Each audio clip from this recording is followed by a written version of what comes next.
I knew something was terribly wrong the moment the police knocked on my door at 6 in the morning, shouting my name like I was some kind of fugitive. Their fists slammed against the wood so violently that my cat bolted under the couch. And when I opened the door, half awake, still in pajamas, the first words I heard were, "Ma'am, we have reason to believe you are involved in an online harassment and extortion scheme." Those words sliced straight through me. Extortion? Me? I didn't even have the energy to correct them. I just stared, frozen, choking on the absurdity of the accusation. And that's when I saw it. The tablet in one officer's hands showed a paused video. My face, my voice, my smirk, my apartment background. But the woman in the video wasn't me.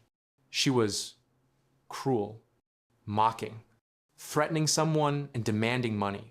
My first breath came out broken because I recognized the voice. I recognized the tone.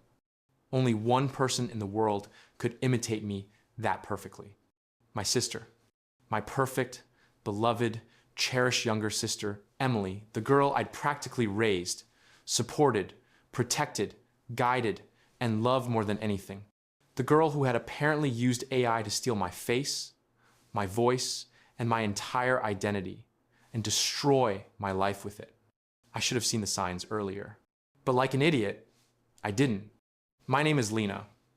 I'm 27, and I've always been the responsible one, the reliable one, the sister who never says no. I grew up being the buffer in a fractured family, separated parents, constant fights, money that always arrived too late, stress that arrived too early. Emily was different. Beautiful, charming, magnetic. The kind of girl who walked into a room and made everyone unconsciously tilt toward her. The kind who never needed to be responsible because I was responsible enough for both of us. I worked 2 part-time jobs in high school so she could join her dance classes. I sold my old camera to buy her prom dress.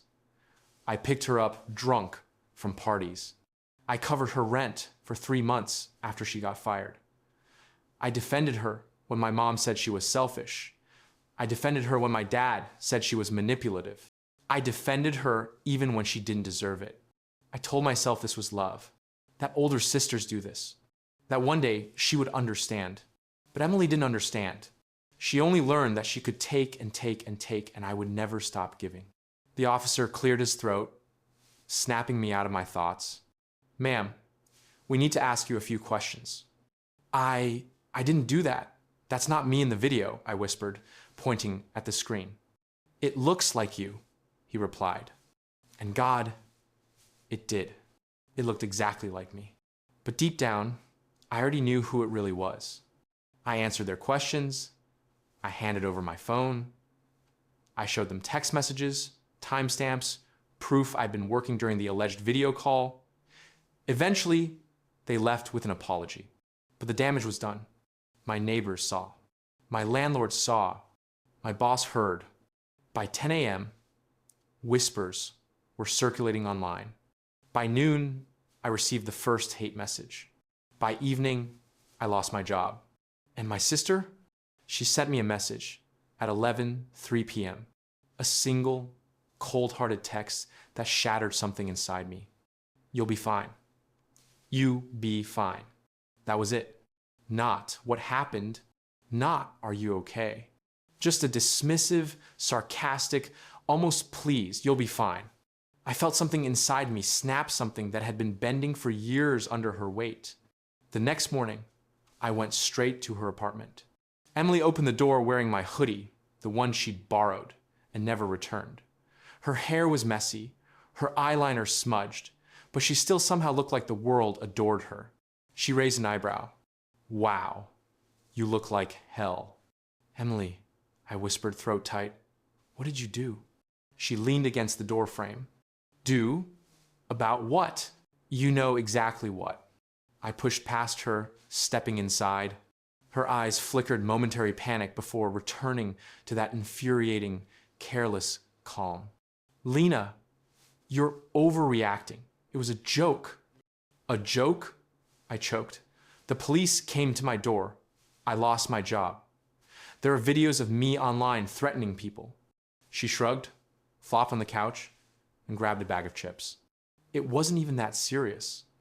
Not serious? My voice cracked. Emily, you committed identity theft. Her tone sharpened.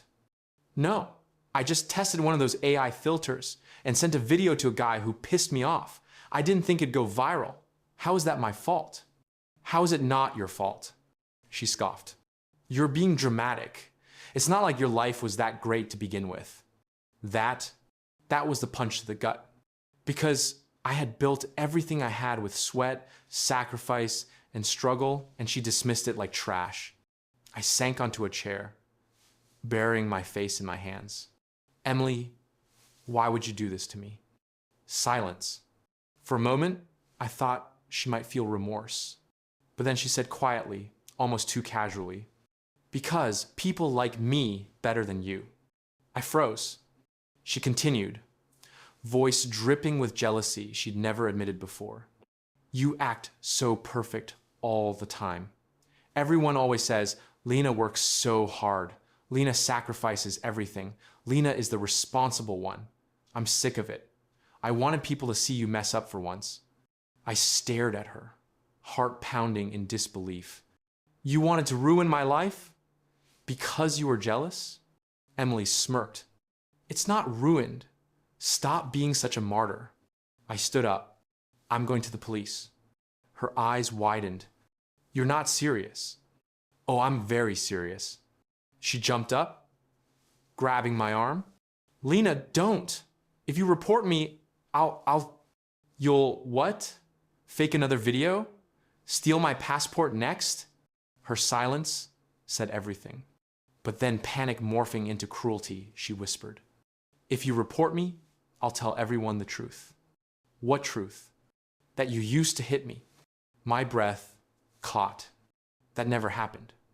I know, she said with a shrug, but people will believe me. They always do. My knees weakened. She knew exactly where to stab. Exactly which lie would destroy me faster than any AI video.